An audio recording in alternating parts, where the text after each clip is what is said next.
Potter, back to the Bible.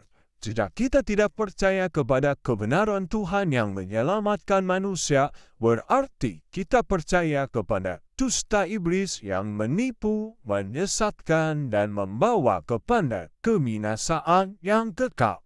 Kitab yang meluruskan. Saudara kita mengatakan kitabnya meluruskan, Yesus tidak mati dan tidak disalib. Benarkah demikian? Itu jelas tidak benar. Cerdas dalam beriman dan temukan kebenarannya. Yang pertama, sebagai manusia kita diberikan akal oleh Tuhan untuk berpikir dan belajar. Yesus mati disalibkan, jelas kebenarannya sudah dibuktikan oleh para arkeolog atau para ahli sejarah. Mereka telah menyelidiki dan terbukti benar. Yesuslah yang telah mati di kayu salib, bukan orang lain. Secara hukum juga sesuai dengan fakta kebenarannya, adanya urutan kronologis peristiwa, banyaknya saksi mata, dan lokasi kejadiannya jelas di Bukit Golgota. Secara medis telah diketemukan darah Yesus oleh Ron West. Ya, mereka semua telah menyelidiki dan sesuai kebenarannya dengan Alkitab, yang adalah firman Tuhan. Alkitab menceritakan secara jelas, lengkap, dan berurutan.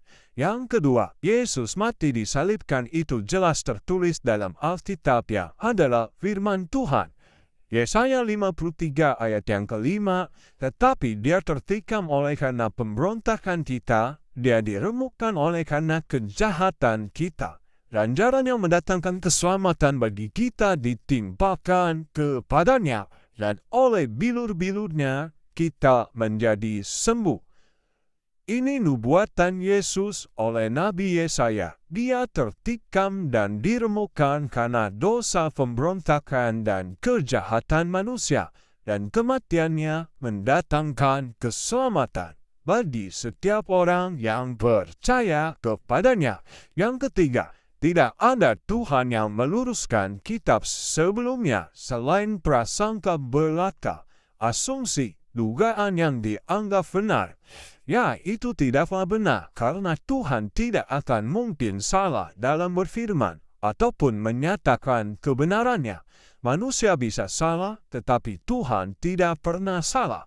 Jika saudara katakan kitabnya meluruskan kebenarannya, itu sama saja menuduh, memfitnah. Tuhan telah berbohong.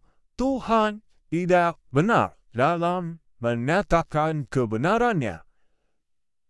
Yang keempat, di dalam kitab saudara jelas ada tertulis, ikutilah Taurat dan Injil, yang di dalamnya ada petunjuk cahaya kebenaran untuk orang-orang yang mau bertakwa, hidup saleh kepada Tuhan. Yang kelima, hanya iblislah yang berusaha untuk menipu dan menyesatkan manusia dengan memutarbalikkan firman Tuhan, supaya manusia ragu-ragu akan firman Tuhan dan tidak percaya kepada Tuhan, melainkan percaya kepada kebohongannya. Yang keenam, Yesus telah terbukti benar mati disalibkan, karena kami telah menerima kasih karunia-Nya yang menyelamatkan hidup kami, dan kami sudah merasakan kasih-Nya. Jadi, kitab yang sesudahnya menyatakan Yesus tidak mati disalibkan seharusnya dipertanyakan kebenarannya. Bukti Yesus mati disalibkan jelas sesuai dengan firman Tuhan. Ada banyak ayat-ayat dalam Alkitab yang menjelaskan kebenarannya. Salah satunya Roma 5 ayat 8 dan 9. Akan tetapi Allah menunjukkan kasih-Nya kepada kita oleh karena Kristus telah mati untuk kita ketika kita masih berdosa. Lebih-lebih karena kita sekarang telah dibenarkan oleh darah-Nya, kita pasti akan diselamatkan dari murka Allah. Yang ketujuh, saudara kita tidak akan dapat membuktikan Yesus tidak mati disalibkan berdasarkan kitabnya, karena tidak ada urutan kronologis peristiwanya, tidak ada saksi matanya, dan hanya mendengar saja dari kata orang. dan lokasi penyelamatan Yesus tidak jelas kebenarannya. Jadi tidaklah mungkin kitab yang keluarnya belakangan lebih asli dan otentik dan dapat dipercaya kebenarannya dibandingkan dengan kitab yang sudah ada keluarnya lebih dahulu. Yang asli tentu lebih dahulu ada daripada yang palsu. Tadi sudah dijelaskan, ya, Tuhan itu tidak mungkin salah dalam berfirman. Tuhan itu adalah Tuhan yang sempurna. Karyanya tidak mungkin dia harus meralat atau meluruskan kembali kitabnya karena telah melakukan kesalahan sehingga harus diperbaiki atau disempurnakan.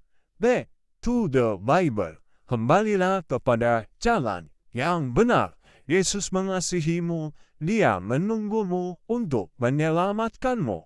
Tuhan memberkati.